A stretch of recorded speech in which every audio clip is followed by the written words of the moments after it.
Well, afternoon everybody. This is another in our how-to series of films, albeit it's a how-to which I haven't got an answer to yet.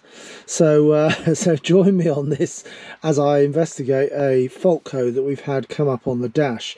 Now the one we've come up has come up, which is fairly straightforward to see, is obviously we've got a flashing odometer which started just as we were leaving a site on our last trip out in February 2024, and it didn't put us into limp mode.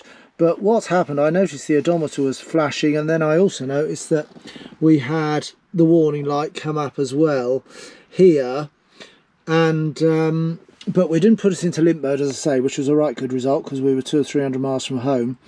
And so we managed to travel back all right. Managed to pop down the garage, get some fuel and some AdBlue added, all those sorts of bits.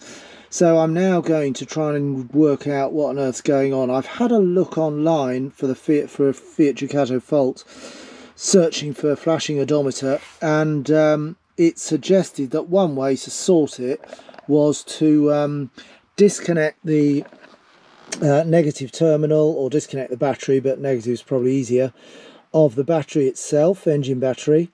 Was to switch off completely under the seat just over there. We've got our habitation batteries, to switch off or isolate the habitation area completely by knocking that off completely, and then before finally disconnecting the negative, I've just got to go in and let my tracker service know that I'm going into service mode.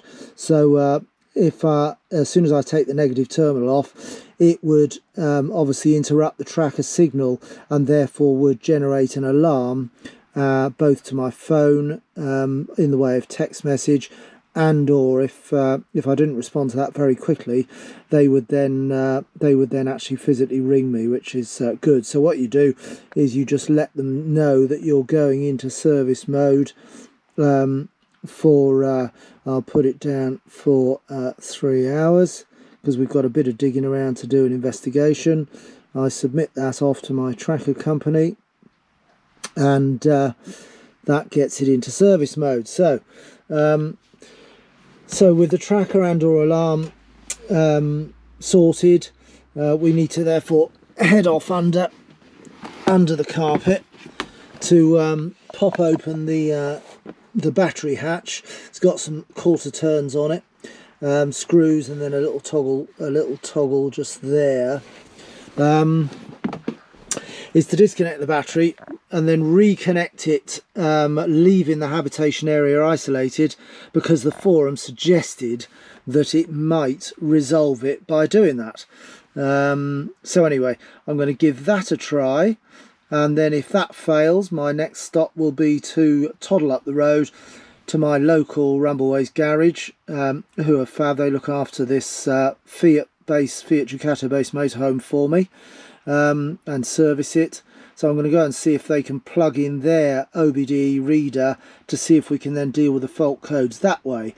And if that one fails, then I'll have to take a bit of a longer journey over to Cardigan, where my nearest Fiat dealer is based, if my local garage's fault reader can't resolve it. So yeah, not as I say, the main thing is it didn't put us into limp mode, it didn't restrict speed, nothing like that.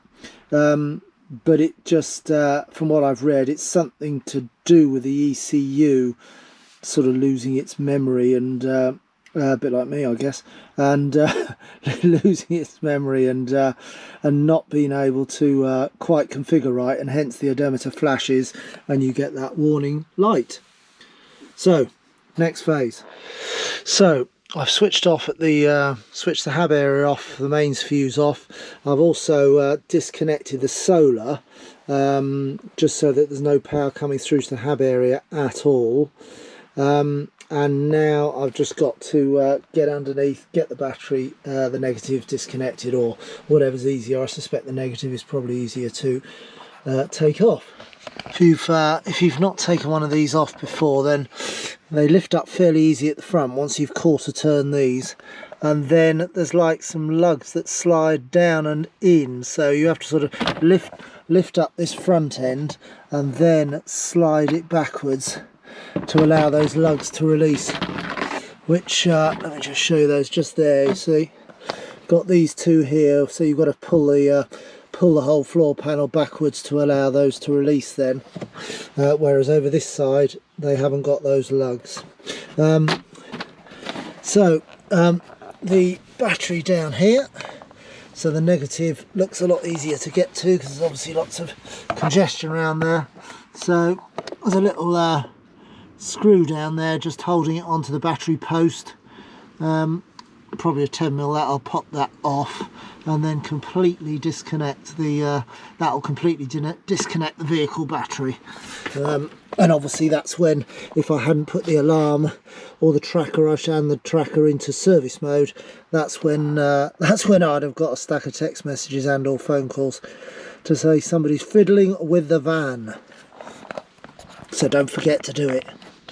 Okay, plan B it is then. So disconnected it, left it for a couple of minutes, reconnected that. I've left the habitation area disconnected and everything's come back on, but the odometer is still flashing, which is a bit of a pain. So I've reset the clock because obviously the clock zeroes out as well, and the date zeroes out and God knows what. So anyway, I've reset those.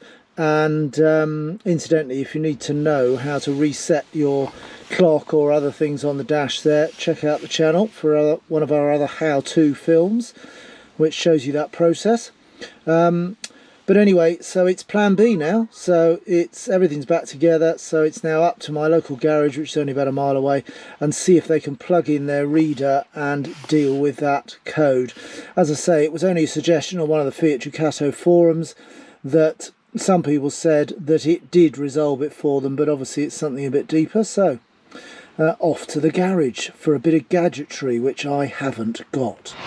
So down at Rumbleways, and we are connecting. OBD hopefully will resolve it. So we've got a fault, probably can't see it on there, but not to worry. We've got a fault coming up with the airbag, so we know we've got the airbag light on, and it's also obviously showing the fault that with the flashing odometer. So further exploration, let's see if we can clear it. And while we're waiting for the OBD to do its bit, Rumbleways, if you're ever down in southwest Wales and in need of help, then drop in at Rumbleways, top garage. Ricky will look after you. Well, so the flashing odometer is still there. We've finished at Rumbleways and I'm afraid it needs a Fiat plug-in. So that's a trip over to Cardigan, although it's a nice scenic route over to there, and get it plugged in by Fiat, and let's see what they find out. So, can you believe it's the 10th of June? Months later, we finally got to our appointment for them to have a look at what might be going on with our odometer. So the battery didn't work, and now all these months on and about 2,000 miles done down in France and up around the Alps and God knows where, with it flashing at me, we've hopefully come to perhaps get the riddle of the flashing odometer solved, and those 2 extra warning lights that came on as well. So BV Reese at Cardigan, a Fiat dealer, and they will hopefully get us some progress.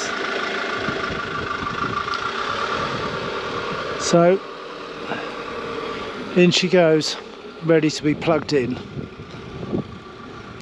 to hopefully tell us it just needs a reset.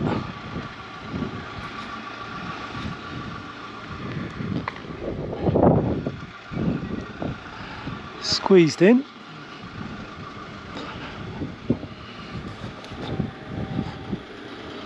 So we've plugged it in and this is what it's telling us. Basically airbag ECU's gone down. Yeah, yeah. Can't connect to it. Yeah. And so on.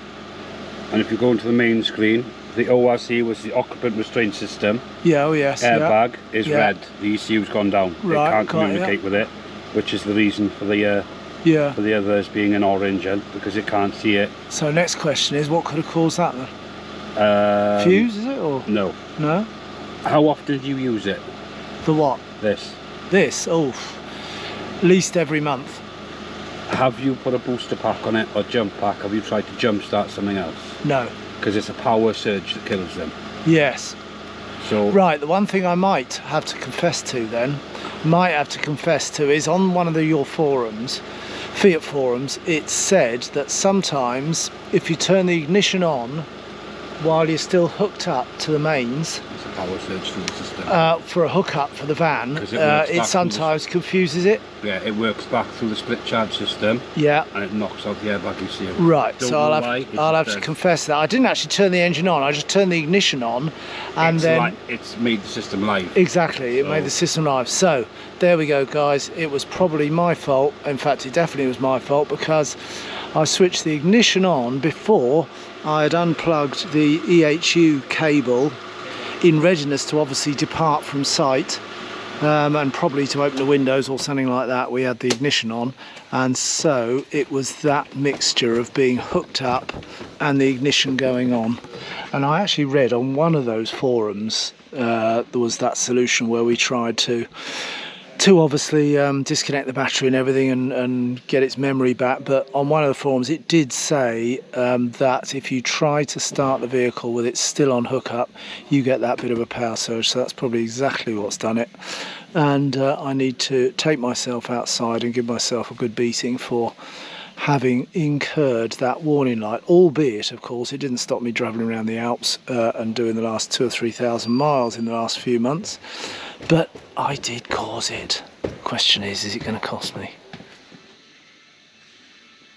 So this is what I've done. Yeah. That's gone bye-bye. Look at that, that's all it is. A 12 volt airbag sensor. That's what has gone fried. It's not an airbag sensor, it's the airbag control module. Or even more important, airbag control. So basically, would the airbags not have worked if required? Yeah. So it wasn't. As it stands now, the airbag system is dead. It's shut itself down. Yeah. So you're safe to drive. But if you have an accident, they're not going to go off. They're not going to go off, no. And as far as the MOT side of it is concerned, with that light on, that's failure. Yeah, yeah. And of course, in September, it's got its first MOT. There we are. So, and we've gone up a notch in technology. Look, little wireless module now that they plug in that communicates with the laptop that's on the seat there. Last time we were here, it was wired. So look at that technology marching on. And I'll give you all a fright in a minute and tell you how much this is going to cost me. It's not going to be cheap, of course. Floor's got to come up, part of it already taken up. So we've popped in the new unit. If you can just see that, that was you remember that was red at the top there before. So that's now already made the bit of a difference, and now it's a case of reconfiguring it. So it's not a long job, but of course, being anything computerized, it ain't a cheap job either. So now the ECM, or the control unit which we've put in, what's the right name for it, Ty? ORC, Occupant Restraint System. Occupant Restraint System module, so that we've put in. That now that it's fitted, the system, i.e. the electronic gadgetry and wizardry, that will now get programmed to the van. That it will send back a flash update, which will then allow that new module to come to life, if you like, and connect up and be married with the van from now on. So hopefully, as that process goes on, we're going to be tickety-boo very soon. I won't get it that. So what we got there is the light on the dashboard, the airbag light on the dashboard, which obviously is for the driver, has gone off. The light down there now has gone off now that the software has been upgraded, and look at that, the odometer, which you might not be able to see from here, but the odometer has stopped flashing, and more importantly, our screen is telling us now that all control units are correctly configured. Yeah, so spot on. So that was it. What's the time now? It is 2:15, so that was 3/4 of an hour. The module was about 260 quid and the labour about 150. So my switching the ignition on when we were still plugged into EHU has cost me that. Lovely. Still, and just as a word of warning, apparently also if you get jump started, it can do it as well. So Di here, bless him, who was the guy who did our Weybridge film way back when, a couple of years ago here in Cardigan, he said that they're doing about 2 a week. And the problem is that people are coming out of storage, which is why he asked me earlier whether we used it regularly. We actually do, but ones that come out of storage, then the battery's gone a bit dead, and lo and behold, you put a jump pack on it and it fries the airbag module, or can do. So it's not a particularly cheap visit. I guess, you know, looking on eBay, you can get them for 200, perhaps a little bit less even for the actual module. But then the challenge is, of course, you've got your Fiat franchise that can then plug the part in. They can flash update the actual unit of the van. You get your 2-year guarantee, obviously, because it's a Fiat part, so it doesn't go wrong, which obviously you wouldn't get with your eBay. So yeah, so I've paid 150 quid labour and 250 odd for the part. So, but you know, that's the modern world, isn't it? That's the modern world, and at least then I've got a part that's now guaranteed, so I'm sure it could have been done for a bit less, or if I was mechanically minded and got the part, I might have been able to do it myself. But all that computer update stuff is way beyond my pay grade, and certainly to be able to sort of upgrade the software like that over the air through the laptop is very difficult, I guess, if you were just trying to do it yourself.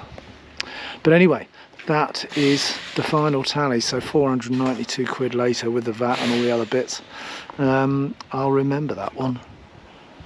I will remember the EHU.